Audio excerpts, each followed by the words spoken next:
Behold. Well, I just want to thank you all. I just need a web browser real quick. Charlotte. Oh, you got it? All right. But I want to thank you for this honor, and thanks Stefan, and thanks Stu Nelson was the one who first emailed me about it.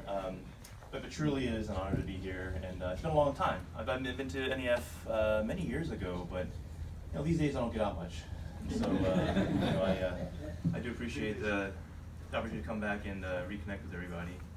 So a little bit about Duo. So for those who aren't familiar, well, cybersecurity is a kind of insurance, if you will, a different kind of insurance company, but I would call it that. And I think, frankly, just like the insurance industry that you just heard about, it's pretty damn confusing, pretty damn messy, and pretty damn complicated. And so our goal as a company from the very, very start was to actually try to make this stuff much simpler. And so Duo as an organization had started really with an intent that we would try to solve what had become the biggest geopolitical problem of our time. When even governments can keep their secrets, truly nobody is safe. And so our intention was, how do we help protect others from harm? In an age when every organization, every person, right, is having their lives or business, upended by hackers in some way, and how do we make this something that everyone can do safely?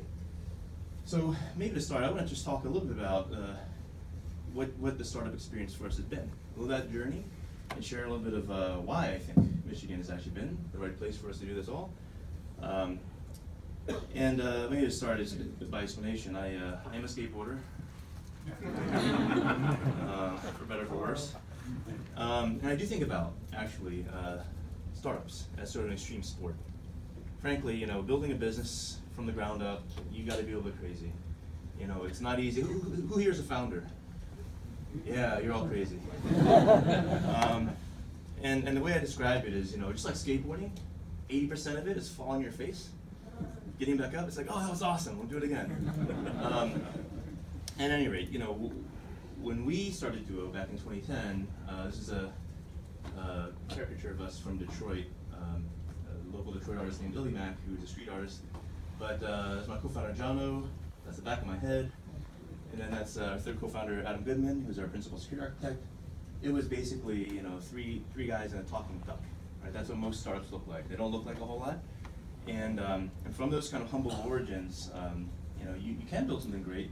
And I'll just kind of whip through some of the family photo album to get a picture of what it looks like. So we started this 3-person company out of the Tech Brewery, which is a small startup startup co-op, if you will, over in the Northern Brewery off of Jones Street, right, not too far from Broadway. This is what it looked like. It looked like a mess, tables, random people, but a lot of fun. And I think the thing to note about building companies here in Ann Arbor is there is a community. There are communities like Tech Brewery, like this, like Cahoots, like many others, where you can go and find the support, right? Whether it's a guidance on coaching, perfecting, or connecting, or whether it's just a moral support, right? Of other people who don't think you're so crazy, because they're even crazier. And so, we started this business there really with the intention that we go and do this, and we bootstrapped it. I'll talk a little bit more about this later, but Duo, we have been the 4th security company I've been part of, and each time you do something, you hopefully do it better, and our goal was to do it very differently. And in order for us to do it differently, we had to have the conviction to do that, but it took some time to figure that out. So anyway, so in this year we were became 5 people, and it's sort of the start of a journey that we've been on for many years now, of effectively doubling the team every year, and effectively tripling the revenue every year. This is what we look like in 2012 when we actually closed our first A round. We didn't look any better necessarily, but what I would say is, we had figured some interesting things out. We built a product as a small team.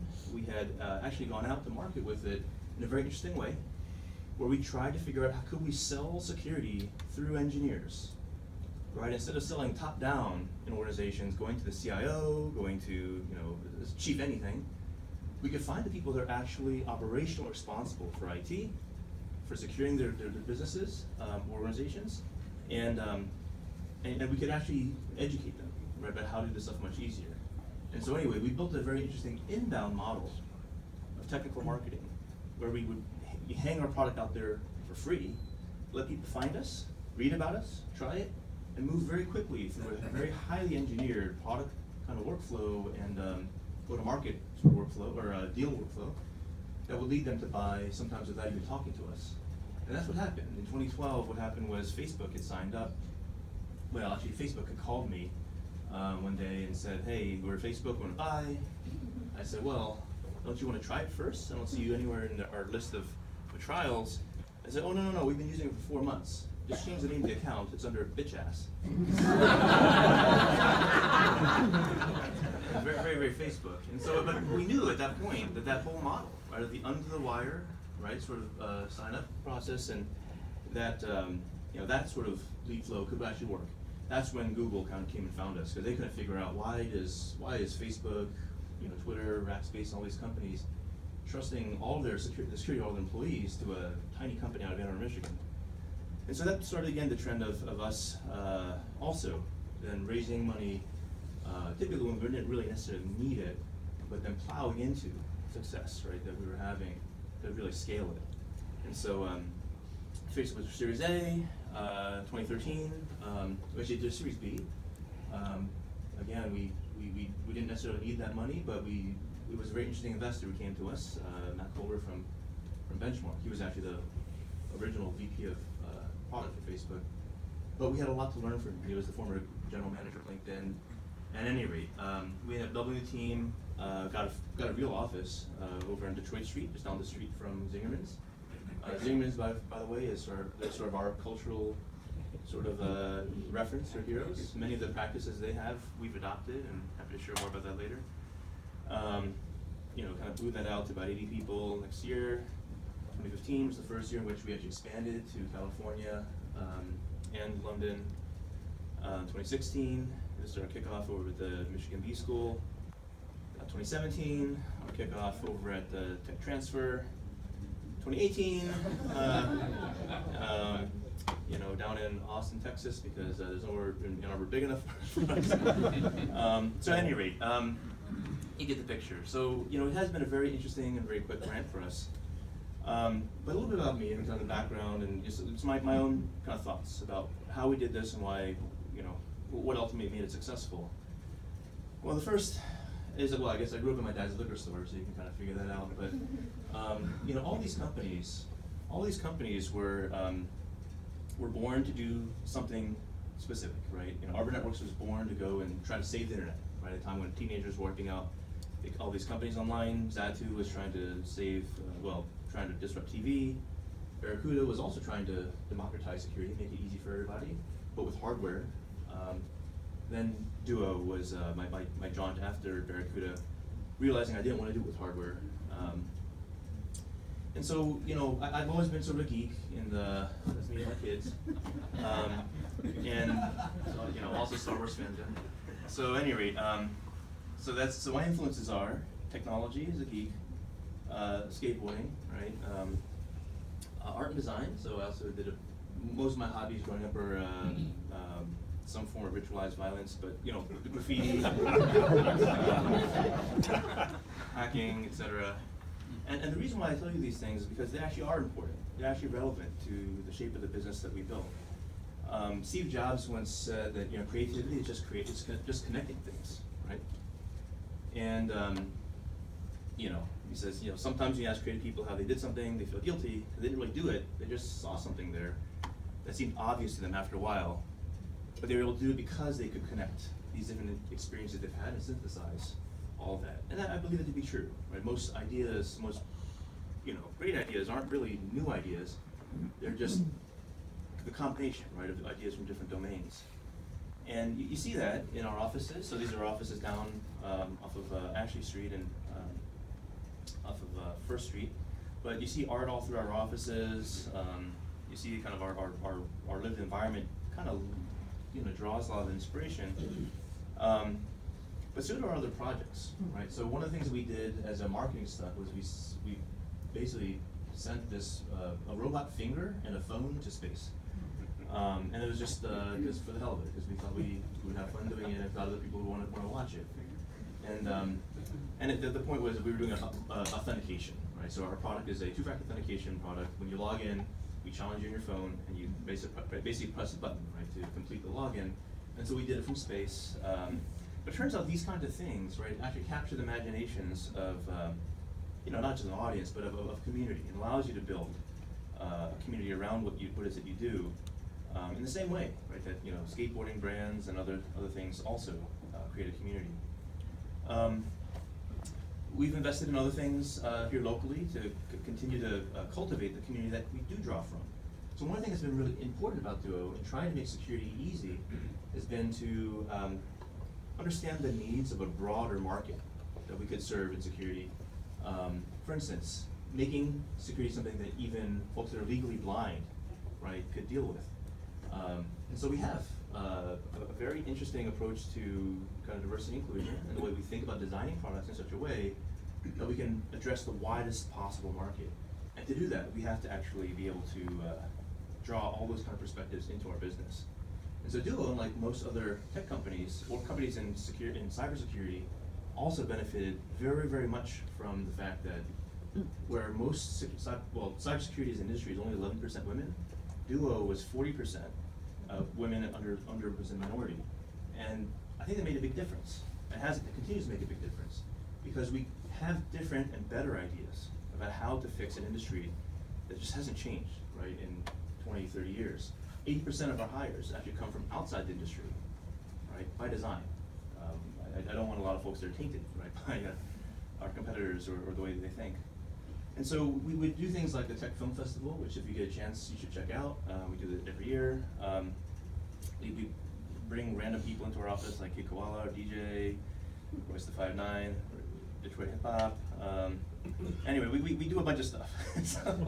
But the idea here is there's one of my favorite books. When Inc. magazine asked me, well, what's your favorite business book? And I said, well, I hate business books. Most of them are, sort of one idea in 300 pages.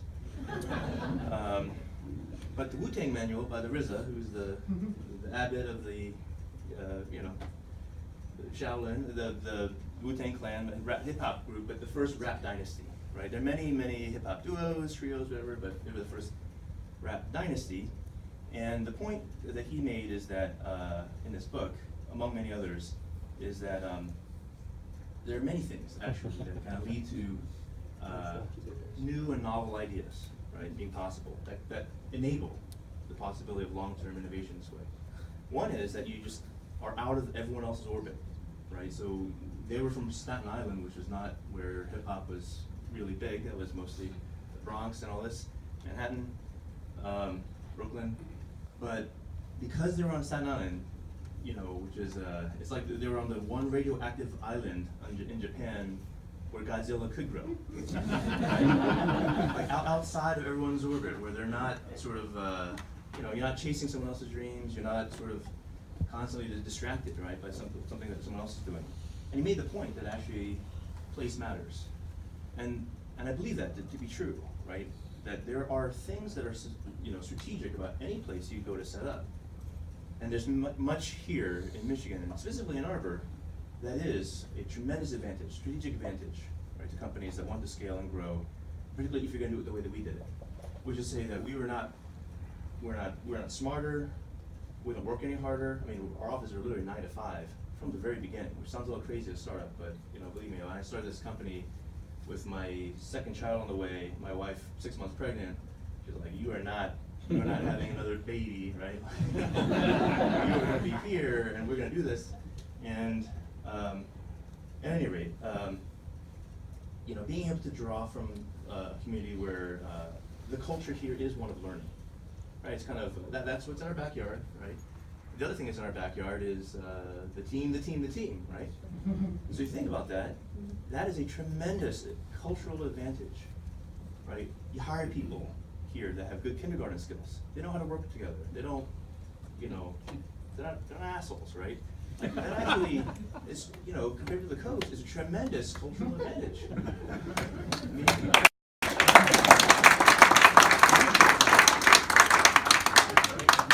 So anyway, there's many things I think that you can draw from and you have to tap into. And for us, it was about operationalizing learning, right? How could we build basically a velocity model of learning? Because that's what we could do.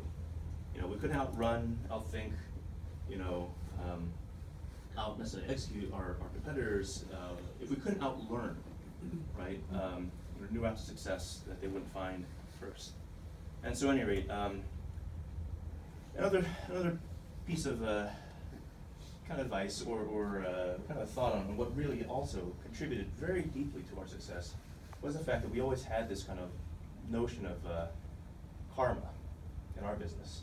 This comes from my background previously as an old open source hippie. I mean, Ann Arbor is an old hippie town. It's also an old, open source community, right? Folks who built lots of free software and software communists. And I believe that if you, like my dad used to say, if you're a good person, you do right by other people, the universe won't let you starve. And there has been a very interesting dynamic built up over many, many years across many industries of open source, businesses actually building communities before they build companies, right? And those communities become customers. But I do think that matters here when you're building a team too. That, for this event, it won't be a great event if you come here and you meet a bunch of people. It'll be a great event if you come here and you've introduced a bunch of people. And why? Right? Because at the end of the day, success and opportunity and talent all find its way to you through networks, right? If you're an internet hacker like me, you sort of just grew up on the internet and you think that way. But I think everything really does work that way, right? You think about the networks in your life, the people, the gems you've had in your life, right? That you still support you today and provide you all kinds of opportunity. You have to work to cultivate that. And here, I think we are good neighbors. So this is the Midwest, right? We know how to do this in ways maybe that sometimes in places like San Francisco people forget, right? And the last, kind of note here is just, you think about, sort of the importance of culture and what it leads to in business. Ultimately, our success was not because we came up with better technologies or all these other things, but because we understood how to harness the power of an amazing team. I didn't really do anything here in this company other than bring a bunch of really great people together, make sure we all understood what it is we're trying to do, and make sure we aligned everyone's interests, the arc, story of their careers and lives, to the needs that we had as a company that would present this opportunity to those folks. And by aligning all those things, as people, worked toward the things that they wanted to do, we would all succeed, right, and have a shared success. And so, you think back to the early computer era of the 80s and so forth, and what these folks did, and how it led to kind of this hacker culture that exists today, that built the internet, built all this open source technology, but also built companies like Facebook, right? Where you can see in the middle of their 18-building campus in Menlo Park, these letters hack, from space. The reason why they call that stuff out, the hacker way and all this kind of stuff, is because that ethos of giving first, of helping each other be successful, is really the magic, right, of how a culture sustains innovation. And so, there's a saying that came from the early Internet Engineering Task Force that built the internet. We reject kings, presidents, and voting. We believe in rough consensus and running code. And in large part, that is the agenda that we have had as a startup in a space that we have needed to basically rally a whole bunch of folks to go and change. And I'd argue strongly that if you're building a company, if you're building a startup, and a startup, by my definition, maybe you have a different one, is an organization in search of a scalable business model. It's actually not my definition, it's Steve Blank's, but at any rate. But the point being, scalable being the operative word, that's not an easy thing to do. And I would also argue that if you're going to build a company, you might as well go big, right? You might as well try to go after the biggest opportunity you can, because it's the same amount of work. Same amount of work, right? Whether it's a small company, like a corner, and then again, no offense to anybody that has their sights set on a different dream, But you know, if you can go open a restaurant or something, or you can go build a tech company that has a really, really big opportunity, it'll be the same amount of work. But at the end of the day, you know, if you're trying to do something big, you have to figure out how you harness the power of something much larger than yourself. And so, so I just encourage you, as you think about, again, how to build success in whether it's technology-driven business or what have you, you start with a purpose for your organization, you know, like ours, to protect others from harm. You have a strong mission that you can align an entire team, a market, you know, partners, and your customers around, which in our case was to make security easy and effective for everybody, and that you have core values, right, that really drive everything that you do. They become the operating system of your business, the scaffolding for that scale, because at the end of the day, those values are how you treat each other. And how you treat each other makes all the difference about, again, how well that team will do. So I don't want to take any more time. I'll be here, happy to answer any more questions, but I want to leave you with that thought. Mission-driven companies and the kind of values that we have here in Michigan are truly been the largest part of our success and why we've been able to do this here. And I think if we had been in California, wherever, we would have screwed it up. So, all right, thank you so much.